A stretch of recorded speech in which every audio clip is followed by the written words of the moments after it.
You're listening to the Monday Night Community Show with Daniel on BRFM. This is the Daniel Monday Night Community Show on demand through YouTube. Thank you very much for choosing to listen to us through this method. If you'd like to keep up to date with when I add new interviews, then subscribe to this channel. We present The Manager by John Fryer, performed by Duncan Smith. Thank you, Arthur, for that introduction. Slightly libelous in places, but not all, I think. All I can say is not one of you can prove anything. But if I may be serious for a short time, I will then forever leave you all in peace. Or at least as much peace as you're likely to enjoy over the coming years. You see, as I approach the end of my time with this firm, I've had time to consider what I shall say to you all this evening.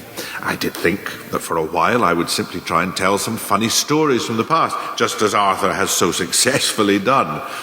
The firm's outlook for the future, or perhaps even some view or pontification about what is now called emerging markets. But I know that none of that is what you really want to hear.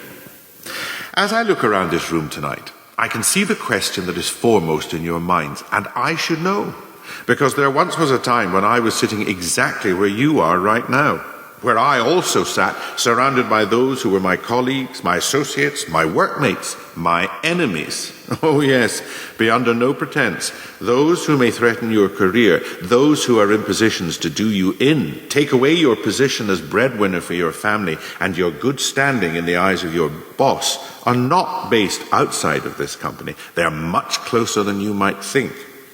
Your rivals, your competitors, other players in the industry, market leaders, they are rarely in a position to harm you. But as I said before, and often, betrayal, hatred, ambition, they can only come from those in a position to inflict the lethal blow.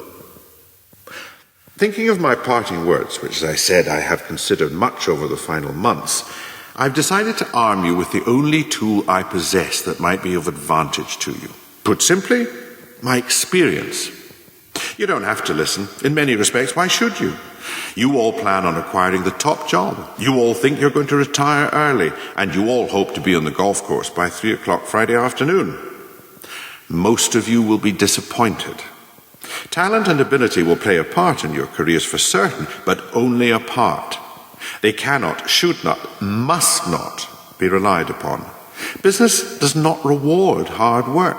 It's one of life's hard truths, and those in positions of authority will always deny it. But the truth is the truth, not because it's accepted, but because it's undeniable. Many accepted that the world was flat. The evidence was irrelevant. My gift to you here tonight, if it can be called a gift, is for you also to understand the underhand, backstabbing, nasty nature of being forced into a world that is desperately just trying to bring in an income. And in that endeavor, I wish you good luck. I shall begin with the basics, the fundamentals of all the modern day businesses. Think of this as the introduction. All businesses that you are likely to be employed in fall between only two categories. One, they were set up prior to you joining either as a family firm or now as a board with company directors, or second, they're brand new. The new firm is always a risk, as you can never be sure of its long-term survival, because if it is of poor quality with inexperienced directors, it'll have uncertain cash flow, and suppliers will not take it seriously until it is shown that it can survive the turbulent early stages that all businesses have to negotiate. The other risk of all new enterprises is that if they're truly different and creative, a larger player in the market will purchase the said business and kill it. Business does not work on competition, it works on monopoly, but more of that later. The only advantage of the new company is that usually the operation has little money and too few staff. Subsequently, as a manager of ability, you may be able to prove yourself and rise in the structure. But this also presents problems, as with few employees, the hard-working manager may need to curb his ambitions, and there's unlikely to be room to progress in the new company structure. The established firm, of course, does not have those start-up worries, and more importantly for the aspiring manager, a company structure from which to enter. However, this is also fraught with potential hazards and pitfalls. The firm's structure means that all operations and potential will already have other ambitious managers and employees in one's way. These are the very people that may assist, aid, and develop your career, or, equally, resist, hinder, and create obstacles within your career path. It is those obstacles and how to navigate round them that will be our topic this evening. First lesson. If you decide to join a family-run firm, progression on the surface appears difficult. This is obvious to the uninitiated, for it appears that the family will never admit an outsider into the inner sanctum of the boardroom. This isn't necessarily the case. If the firm is run by dedicated and ambitious directors, they will themselves keep an eye out for those talented within their own employment, in which case they may advance and promote you off your own bat. Should that be the case, get to know as many within the structure of the firm as you can, for all power bases are built on the cornerstone of popularity. All, regardless of position or rank in any firm, like to be well thought of. They like to be flattered. They like to think what they do matters and is important, no matter how lowly the position they hold. It is also worth remembering that all firms work from the bottom up, which, if the cleaners don't turn up, you'll soon learn.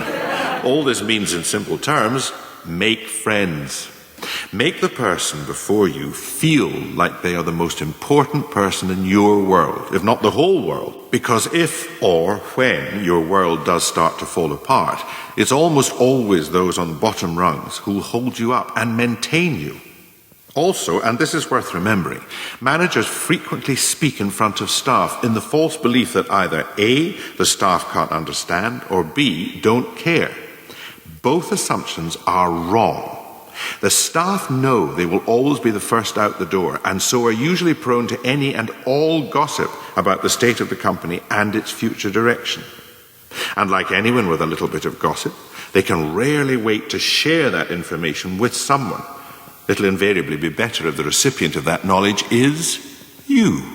If, however, the family directors are not forward-looking and seek only the maintaining of their own position, then you should learn what there is to learn from such a situation, which, by definition, won't be much, and use that information to find a rival company, taking with you what little knowledge you've come across. However, should you find yourself in a small family firm with no alternative employment, never forget that with any family there will be a head or chairman of the board to give it the other title. And as not all family or board members will inherit the crown, there will always be factions working to progress. The manager not aligned to any faction therefore has the opportunity to either play both sides or slipstream between the two.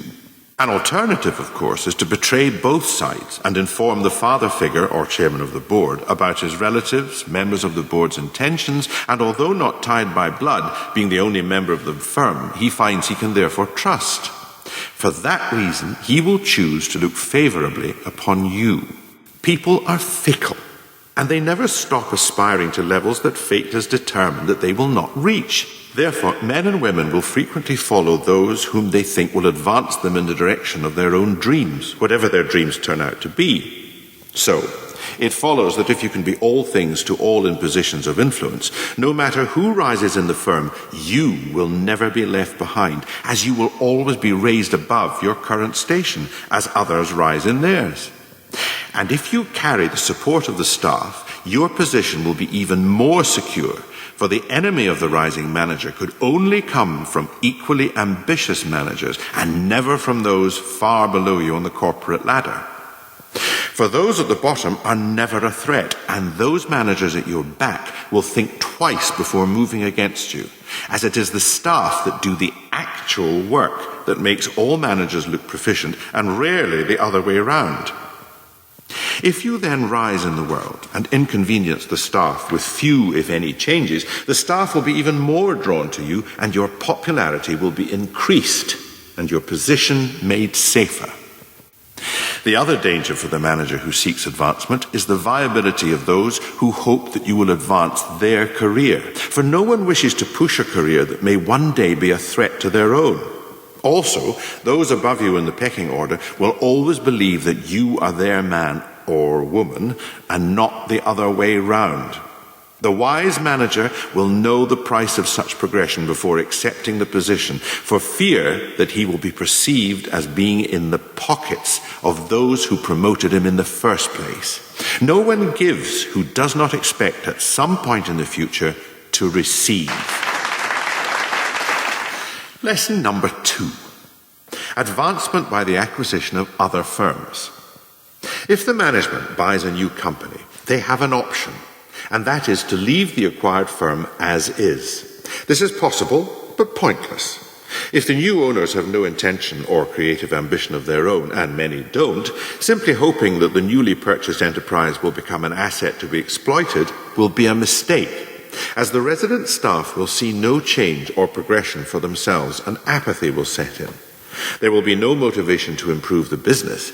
But if the new owners are motivated to take bold steps, the ambitious manager who knows the ways of the acquiring management can distinguish him or herself and create a power base within the newly acquired business. What I mean by that is simple. The loss of the old management may understandably upset the remaining staff, but your ability to promote and provide opportunity to those ignored by the previous management will inevitably make you more friends than enemies, as those that see no future under your regime will leave. Those advanced will support you as they see their future linked to yours, and those who depart will be little more than a memory, and a memory that doesn't last for long. For new sites offer rich possibilities for the aspiring manager, especially if you don't change things too quickly. If you perceive that change is required, then you should act decisively, not being afraid to put the odd nose out of joint, because acts of ruthlessness at the beginning of a manager's tenure will often set the tone for the standard to come. If you inflict what to some will seem like injustices, but to those advanced necessities, the wounded egos of others will trouble you little, as they too will seek their futures elsewhere. Also, superiors will rarely inconvenience you, as they are frequently reluctant to visit a new site. They believe that this will take them away from head office, where the company decisions are made, but they're mistaken. For those on the ground within the firm are the ones who ultimately enforce whatever decision the board came to, the members of which who seldom, if ever, visit to see if anyone can even remember the management's decision, let alone abide by it. For it's an old truth that those who make the decisions rarely, if ever, live by them, and those who are expected to live by them will invariably implement them in such a way that they continue to work unimpeded as before. Therefore, in brief, act decisively, promote from within, and inconvenience the staff as little as possible, at least in the early stages. With the team on your side, they will now work for you rather than those faceless elements at head office whom they wouldn't know if they fell over them in the street. Lesson number 3. Always take on whatever responsibilities are offered to you. Not because they necessarily advance you in the direction that you seek, but because the more responsibility that you acquire, the greater your influence will be. Once it's known that you and not those above you are the one to go to when it comes to getting things done, people will gravitate towards you. Power and influence is not maintained by the title one briefly holds, but by the knowledge one possesses. All too often a higher manager will explain that they may not be around at a certain time, and it will not take long before any client will simply go directly to the manager who will be in attendance on the day in question. Again, he or she who is in the middle of the maelstrom is the one who will ultimately have the real power. Leaving a memo of instructions is simply leaving a printed piece of paper. Subsequently, if the acquisition of responsibilities equals power and influence, the loss of responsibilities is equally the loss of those very elements that gave the aspiring manager his status in the first place. It hardly needs to be said that such circumstances must be resisted most vigorously. The only reason to relinquish power, however small, is for the acceptance of greater responsibility equating greater power.